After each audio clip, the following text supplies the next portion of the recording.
Saya pernah ditugaskan di PI London di Inggris, United Kingdom tahun 2009. Nah, ketika saya di sana, saya membangun jejaring karena hubungan kerja saya ketika itu dengan seluruh daerah Eropa. Saya sering mendampingi tamu-tamu penting, tamu-tamu negara, termasuk Dewan Gubernur Bank Indonesia untuk bekerja atau melakukan kunjungan atau seminar dan sebagainya di Eropa. Seluruh datang Eropa itu wilayah kerja saya ketika saya ditugas di sana. Nah, ketika itu saya kan harus berkomunikasi sama orang-orang Indonesia yang ada di Eropa. Apa tujuannya? Nah, saya perlu ada chauffeur. Chauffeur itu pengemudi. Chauffeur, bukan driver tapi chauffeur. Itu pengemudi yang harus mengajak atau membawa orang petinggi-petinggi negeri nih yang ke sana, Dewan Gubernur BI atau menteri, bahkan pernah presiden.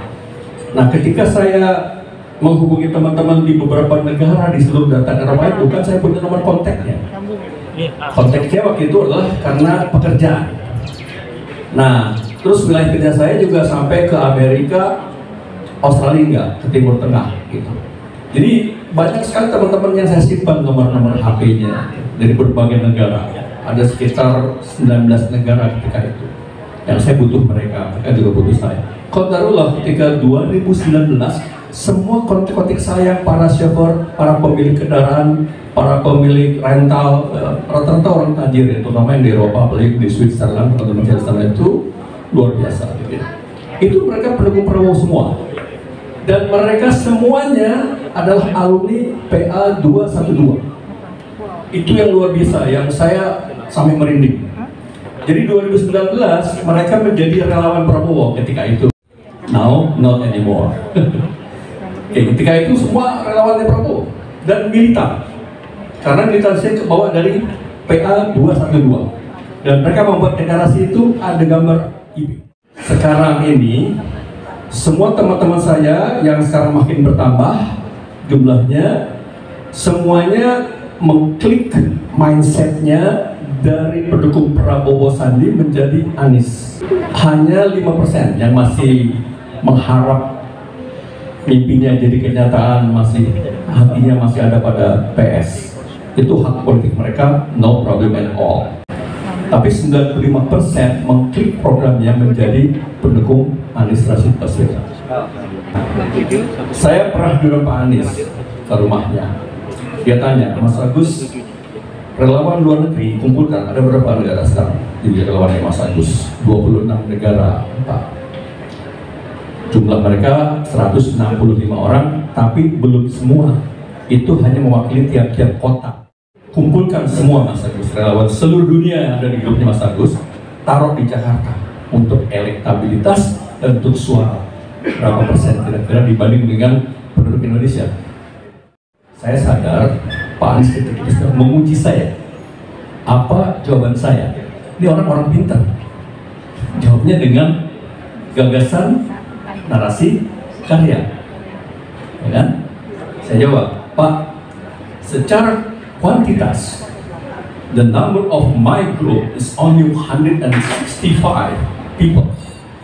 Secara kuantitas jumlah, tetapi satu orang diaspora di sana, mereka itu menjadi backbone, menjadi tulang punggung keluarga di tanah air.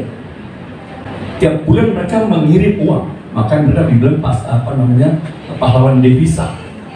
Jadi tulang punggung. Bayangin Pak Anies, satu orang itu bisa menghidupi satu keluarga. Satu keluarga itu berapa orang? 10, 20 orang. Dan teman ini, begitu dia bilang Anies, mereka semua bilang Anies. Karena apa? Mereka dapat income dari saudaranya yang berada di luar negeri. Apalagi yang di Inggris, teman-teman saya itu, di beberapa kota, di London, di Leeds, di Birmingham, di Manchester. Yang saya perjuangkan adalah multiplier effect. Penggandaan jumlah suara. Satu diaspora minimal 10. 10 ini bisa lagi nanti MLM. Itu namanya, saya sebutnya multiplier effect atau efek domino. Pak Anies langsung nyalamin saya. Kalau gitu bentuk manajemen relawan luar negeri Mas Agus. Jadi yang nyuruh saya bentuk SAR itu bukan saya, Pak Anies. Lalu dia minta timnya ada di grup saya. Mereka monitor semua kegiatan saya. Nah, itu kira-kira gambaran adanya SALN. Itu pada 9 Februari 2022. Kembali ke pertanyaannya Ustaz Nagrudin sekarang. Nah, ada benang merahnya di situ kan. Bagaimana dengan kondisi politik sekarang? Jujur Bapak Ibu, Ustaz Nagrudin, teman-teman saya yang 165 orang ini di grup saya yang semuanya tadinya Anies Baswedan dan belum tahu cawapresnya, ketika diumumkan Caimin, satu left, dua left. Yang left itu mungkin Bapak Ibu pernah dengar seorang tokoh, sebut aja ya, Partai Demokrat, namanya Dede Yusuf. Dia ada di grup saya. Terus stafnya Sekjen yang juga ada di grup saya left. Saya tinggal nunggu satu sahabat saya di Melbourne, namanya Profesor Denny Indrayana. Kenal? Dia ada di grup saya juga. Saya nunggu dia, live nggak dia? Live. Saya tidak tanya dia, Prof, what do you say about Mohaimin? No, saya belum tanya dia. Saya nggak mau, biarin. Tapi Profesor Denny di Melbourne, dia punya grup inti relawan Anies. Dia keluar. Dia juga sebagai lawyer, dia punya law firm loh, Bapak Ibu, di Melbourne. Satu-satunya orang Indonesia yang punya law firm di luar negeri itu cuma Denny Indrayana. Genius. Lalu bagaimana nih dengan yang pada left? Ternyata ada yang bilang ini, sudah nggak ada harapan Pak Agus. Beliau sampai nggak ada harapan. Ada lagi yang dari Jerman, Pak Agus, saya mau golput. Ada lagi yang dari Jepang. Pokoknya kalau bukan AHY, saya nggak mau milih.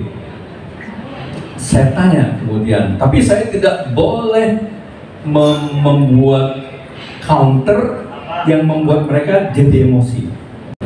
Berarti nggak siap dong. Berarti harus AHY yang jadi wapres. Menurut Mbak Ari misalnya, kalau itu benar, haknya dia juga nggak apa-apa. Manusiawi politik bebas. Tapi sekarang itu AHY. Lalu nanti kalau misalnya Anies nggak bisa nyapres karena satu dan lain hal, apa kita akan bunuh diri? I don't think so. Nah, kita nggak tahu nih teman-teman, strategi politik apa yang sekarang sedang dimainkan oleh para elit itu. Saya pribadi, saya juga mengharapkan AHY. Dan ketika saya datang ke IB, 3 kali saya datang ke IB dalam 2 bulan, saya 3 kali diterima IB. 1 AHY, 2 Khofifah. Jadi sama, gitu kan? Jadi biar kita nggak galau, gitu. Jadi nomor 2 itu Khofifah atau NU lainnya. Bahkan beliau menyebut wakil gubernur Jawa Tengah, anaknya Mbah Mun, kalau nggak salah, Mbah Maimun. Saya nggak tahu lagi di sini grup saya ada nggak yang keluar lagi. Semoga tidak. Ya buat saya nggak masalah. Tapi kalau Profesor Denny sampai keluar, saya kehilangan orang pintar. Beliaulah yang membatalkan MK ketika memutuskan pemilu tertutup jadi terbuka. Karena apa? Suratnya. Dan dia berjuangnya itu bukan pakai otot, tapi pakai otak. Seperti Pak Anies bilang, Mas Agus, saya nutup Alexis, saya nutup apa tuh? Reklamasi? Pakai Satpol PP? Pakai polisi? No way. Pakai tulisan. Oleh karena itu beliau bilang sama saya, kita rebut dulu kekuasaan. Rebut dulu baru kita bisa berbuat apapun, karena yang paling berkuasa adalah tulisan, bukan otot. Enggak zamannya lagi. Gonjang ganji ini wajar kalau ada yang nggak suka, kecewa, putus asa. Tapi mari kita berpikir lebih jernih. Siapa yang pernah membayangkan Caimin ditarik beliau? Nggak pernah. It's a nightmare. Mimpi buruk katanya. Apakah ini sudah selesai? Begitupun kondisi yang sekarang. Sudah pendaftaran? Belum. Tiba-tiba Caimin dipanggil ke KPK. Ada skenario di balik ini barangkali. Surya Paloh itu bukan orang bodoh. Saya bersyukur saya ya bisa ketemu. Saya bukan siapa-siapa, ya hanya orang biasa. Tapi karena saya menjaga komunikasi saya menjaga hubungan saya, dan saya menjaga konstituen saya menjaga komunitas saya, sehingga wah ini Pak Agus nih strategis nih, kalau diajak ngomong maka saya diterima sama sekian Demokrat. Pak Mardhani Alisara jadi ketua pembina di grup PA saya. Pak Farhan tahu, Nasdem si ganteng, mantan presenter, ada di grup PA saya. Yang live cuma Pak Dede Yusuf. Saya ke tempatnya Pak Surya Paloh. Ya, namanya grupnya Anies AHY. Mungkin 1-2 ada. Iya, ada ya. Oke. Ama. Nggak salah. Itu hak politik. Gitu kan? Tapi kan yang nomor 1 Aniesnya bukan? Nah, apalagi komitmen dari fakta integritas 6 butir itu, butir kelimanya itu kan mengatakan bahwa cawapres yang berhak memilih hanya. Nah, kenapa sekarang Anies milih Caimin kita galau? Kan komitmennya itu bahwa Surya Paloh merekomendasikan ya hak sah saja. Seperti A-nya Demokrat merekomendasikan AHY untuk jadi cawapres, sah. Terus PKS merekomendasikan siapa ketika itu? Aher, sah. Tapi apakah mereka memaksa? Kita nggak tahu. Kita nggak tahu. Tapi faktanya, as a matter of fact, faktanya adalah sekarang Caimin. Tapi saya ulangi lagi, it's not the end of the world. Ini belum selesai, masih ada pendaftaran. Mana tahu nanti di injury time, last minute menjelang pendaftaran, muncul lagi. Kita ikutin aja. Nggak usah galau lah, belum berakhir. Selebihnya katanya siap kalah siap menang, come on. Pemimpin itu, ketua itu bukan bos, harus jadi pelayan. Saya melayani lawan saya, Allah. Baik, yang terakhir, saya sedang dalam proses, sudah selangkah. Saya punya tim media canggih. Saya cerita aja mantan, jangan maaf ya. Saya punya tim media ada 3 orang, nanti kalau di luar ini nggak pakai mikrofon boleh ngobrol sama saya. Saya punya 3 orang tim media dan komunikasi saya sudah masuk ke tim medianya jajaran tim Pak Anies, lagi membuat sebuah konsep bagaimana strategi media dan komunikasi. Karena apa? Begitu Pak Anies habis selesai kuliah kebangsaan di UI, besoknya dihajar habis-habisan sama media mainstream dan kita tidak membalas. Ustaz Baihter Nasir pernah bilang, senjata kita apa? Nih. Ini berperangnya di sini, jangan pakai ini, jangan pakai emosi, ini tuangkan, dan jangan berantem di grup.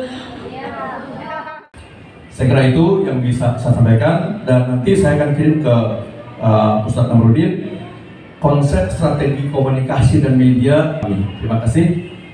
Kalau yang benar datangnya dari Allah Subhanahu Wa Taala, kalau yang salah pasti dari saya Agus Winanto yang dhaif dan fakir ini. Assalamualaikum warahmatullahi wabarakatuh. Yaitu pandangan dari relawan sekaligus orang dekat Pak Anies, yang kalau saya lihat tadi relawan itu galau, optimis, tapi ujung-ujungnya menyerahkan kepada Allah, gitu, kata Agus.